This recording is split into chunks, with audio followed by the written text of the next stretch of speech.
I'm not saying that I was wrong. It's just not happening. It's not happening. I'm not saying I was wrong. Because I'm not. But what I will say is that I'm more open-minded now to the possibilities. I'm more open. This is the intro scene from the new Avatar. You're scared and that's okay. I'm not really scared. I'm not really scared. A couple of my fears were realized within the first episode that I watched, yesterday when the Last Airbender got released on Netflix. And I'm okay with that, I'm fair. What's this? This is the live action Avatar The Last Airbender series that's airing now on Netflix. In the first episode, I had a couple questions. I was a little floored. But for the most part, I had generally positive reception to the first episode. All 8 angles are on Netflix right now. All eight episodes are on Netflix right now. I'm gonna give it a chance. I'm gonna try my best to continue to venture off and to explore the world that they've laid out, the foundation with which they've laid out for me in the series. Now, one of the first things that I noticed when the series had begun was there was an earthbending sequence that I thought was beautifully done. It was on some shit where it was like this. Like the earthbenders and shit. When they move and they make certain movements, right? They make certain movements. It was like a situation where they had to take their time to make the move, to complete the movement. And sometimes he couldn't complete the movement in time, so he ended up getting punched in the face with a ball of fire, That's what would have happened every now and again. Occasionally.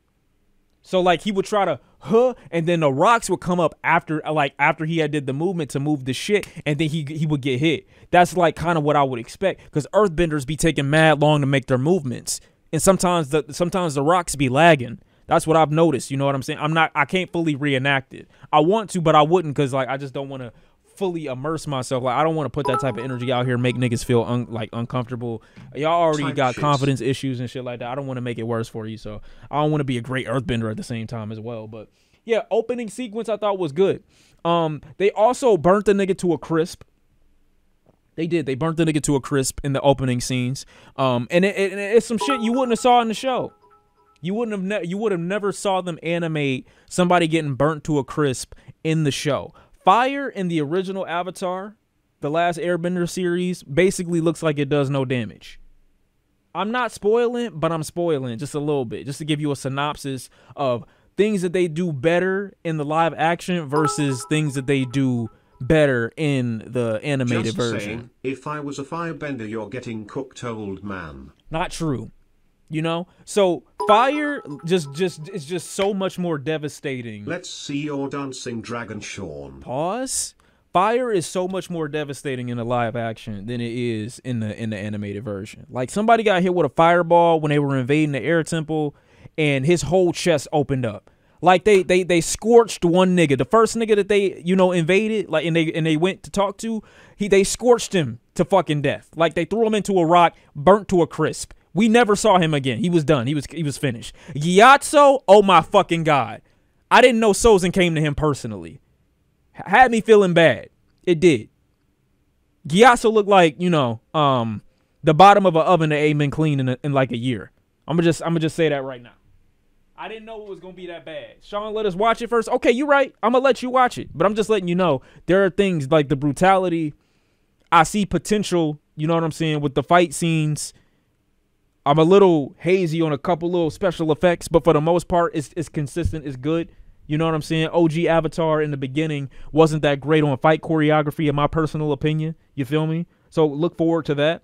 And this intro, for example, the acting is ass. I'm gonna be honest.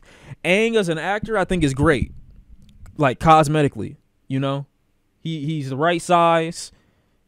He looks like a happy-go-lucky Aang, but the performances make me feel like they're aware. Definitely had some problems acting and effects, but after all 8 episodes, it did great for a remix of the. How did you watch? Can't wait for S2.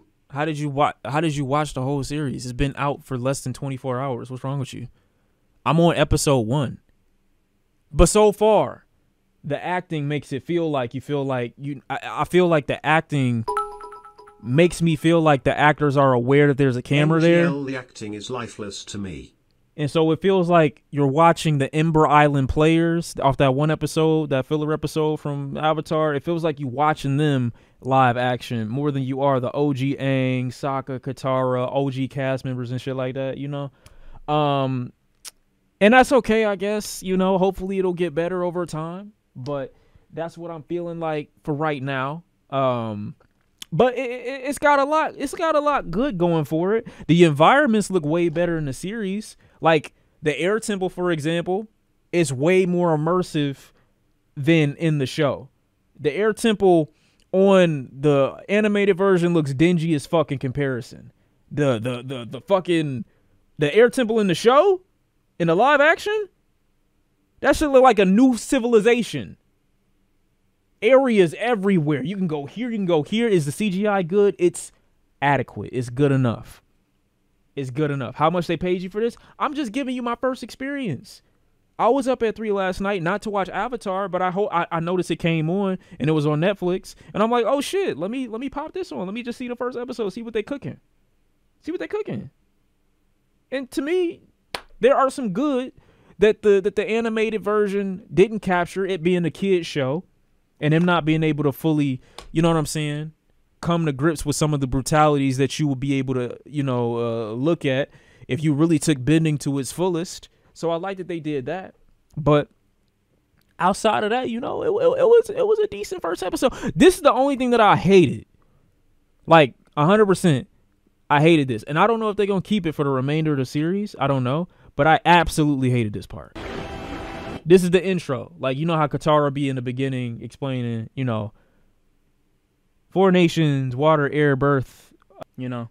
It don't give off the same charismatic and energy that I got from Katara when she used to explain them in the beginning. Am I biased? A little bit. But at the same time, it's just one of those situations where I feel like, you know, keep it a little bit clearer and concise. You could have got this done in under a minute and a half, 100%. You didn't even try. But it's good. It's definitely good. You're supposed to show me, not tell me. You're complaining about that? Yeah, I don't like that it took so long for her to get to that point. It was really like, it broke the immersion a little bit, especially after the intro. The intro was just so nice. And then I got to deal with you kind of rambling after a certain point. I don't need it, bro. I don't like the voice actress for real like that. Like Gran actually explained the intro better than the voice actress in the beginning of this intro did. I'm gonna just be honest. Oh my God, I'm sorry. Gotta let you know I'm sorry. It's just the way it is. But outside of that, I'm open. Not bad. First episode that I saw could have been better, but it could have been worse. Could have been worse. The problem with the acting is that it'll never live up to the life that the animators gave in the OG show. The animation's greatest strength is lost in live action's greatest weakness. Yeah, but it's what they got. Particularly the interactions with Sokka and Katara, I feel like are going to be lost. Because I think at one point, when they take off on... I just think they are taking the show too serious for what's supposed to be for kids. I agree with you. But the thing is, it's a situation where, like, Katara and Sokka, they get on Appa to go save Aang, and then... Like, the moment where he's so because Sokka at his core is a cynical nigga. Like, he's a cynical, ignorant idiot. And so the beautiful thing about, like, the first few episodes is him not believing that Appa can fly. He just doesn't believe it. And they ruin that in the show by letting them all see Appa can fly in the very beginning. Like, they just let you know immediately. That was the greatest thing about Sokka figuring out that the nigga could fly at all, was that he didn't believe that it was real. Same way that on the other little thing when they were talking about, I don't believe. You remember that one episode with Aunt Wu? And he didn't believe her. He's just a cynic. That's his thing. That's a part of his being. That's what make him a great character. When he's proven wrong, he don't know how to say it.